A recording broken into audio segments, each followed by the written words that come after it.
ಎಲ್ಲ ನಾಟಕ ನೋಡ್ಕೊಳ್ಳಿ. 1-2 ಗುಂಡಿ ಮುಚ್ಚಕ್ಕೆ 2 ಕಿಲೋಮೀಟರ್ ರೋಡನ್ನು ಇವರು ಚೆನ್ನಾಗಿರೋ ರೋಡನ್ನು ಅಗೀತಾ ಇದ್ದಾರೆ ನೋಡಿ. ಇಲ್ಲಿ ಇವರೇನೋ ಕ್ಲೀನಿಂಗ್ ಮಾಡ್ತಿರೋದಂತ. ನೀರು ಬಂದಾಗ ಇವ್ರಿಗೇನು ಅವಶ್ಯಕತೆ ಇರಲ್ಲ. ನೀರು ತುಂಬಿ ಹರಿತಿದ್ದಾಗ ಜನ ಸಾಯ್ತಿರುವಾಗ ಇವರೆಲ್ಲ ಬರಲ್ಲ. ಇವರೇ ನೋಡಿ ಕಾಂಟ್ರಾಕ್ಟರ್ ಅಂತೆ. ಇವ್ರು ನನಗೆ ಯಾರು ಅಂತ ಕೇಳ್ತಾರೆ. ಇವ್ರಿಗೆ ತೋರಿಸ್ತೀನಿ ನಾಳೆ ಯಾರು ಅಂತ. ಇವ್ರು ನೋಡಿ ಇವ್ರು ಹೆಂಗ್ ಹೋಗ್ತಾರೆ ಹಿಂಗೆ. ಒಂದು ಬಂದಿದೆ ಇಲ್ಲಿ ನೋಡಿ. ಇಲ್ಲಿ ಇದೊಂದು ಮಷೀನು ಇದೊಂದು ಟ್ರ್ಯಾಕ್ಟ್ರು. ಒಂದು ಹೆಚ್ಚು ಕಮ್ಮಿ ಎಷ್ಟು ಜನ ಇದ್ದೀರಿ ನೀವು? 12-13 ಜನನ? ಒಂದು 20 ಜನ 2 ಗುಂಡಿ ಮುಂಚಕ್ಕೆ 2 ಕಿಲೋಮೀಟರ್ ಅನ್ನ ಇವ್ರು ರೋಡ್ ಅಗೀತಾ ಇದ್ದಾರೆ. ಸ್ಕ್ಯಾಮ್ ಮಾಡ್ತಾರೆ. ಇವ್ರದೆಲ್ಲ ಏನು ತಪ್ಪಿಲ್ಲ ಇದರಲ್ಲಿ. ಇವರೆಲ್ಲ ಸ್ಕ್ಯಾಮ್ ಮಾಡ್ತಿದ್ದಾರೆ. ಇವ್ನು ಇದಾನಲ್ಲ, ಇವನಿಗೆ ಮಾಡ್ತೀನಿ ನಾಳೆ.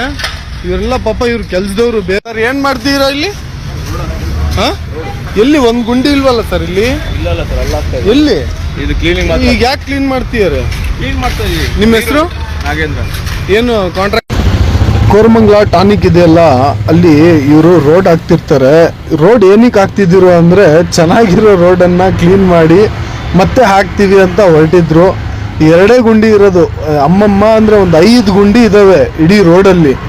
ಇಡೀ ರೋಡನ್ನ ಹೆಚ್ಚು ಕಮ್ಮಿ 3-4 ಕಿಲೋಮೀಟರ್ ಹಾಕಿ ಇವರು ಗೌರ್ಮೆಂಟ್ ದುಡ್ಡನ್ನು ಹೊಡಿಬೇಕು ಅಂತ ಪ್ಲ್ಯಾನ್ ಮಾಡ್ಕೊಂಡಿದ್ರು. ನಾನು ಹೋಗಿದ ತಕ್ಷಣ ಎಲ್ಲ ಓಡೋಗ್ತಾರೆ. ಇವರು ಕೂಲಿ ಕಾರ್ಮಿಕರಾಗಲಿ, ಇವನು ಕಾಂಟ್ರಾಕ್ಟರ್ ಆಗಲಿ, ಯಾರು ಅಂತ ಏನು ಡೀಟೇಲ್ಸ್ ಕೊಡಲ್ಲ.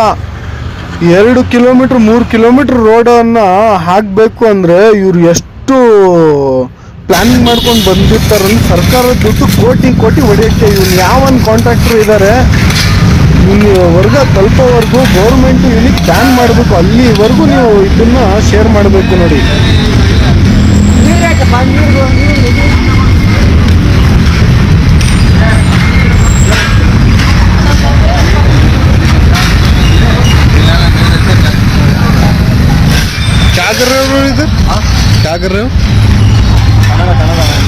ಏನ್ ಮಾಡ್ತಿದ್ರು? ಕೆಲಸ ಮಾಡ್ತೀವಿ. ಏನು ರೋಡ್ ಕೆಲಸ. ಏನು ಕೆಲಸ? ರೋಡ್ ಕೆಲಸ. ಎಲ್ಲಿದೆ ಇಲ್ಲಿ ಗುಂಡಿ? ಗುಂಡಿ ಪಾಠ ಅಲ್ಲಿದ್ದಾರೆ. ಇಲ್ಲಿ ಒಂದು ಗುಂಡಿ ಇಲ್ವಲ್ಲ? ಇಲ್ಲಿ ಒಂದು ಗುಂಡಿ ಇಲ್ವಲ್ಲ? ಇಲ್ಲಿ ಕೆಲಸ ಮಾಡ್ತಿದ್ರಲ್ಲೋ? ಹೌದಾ?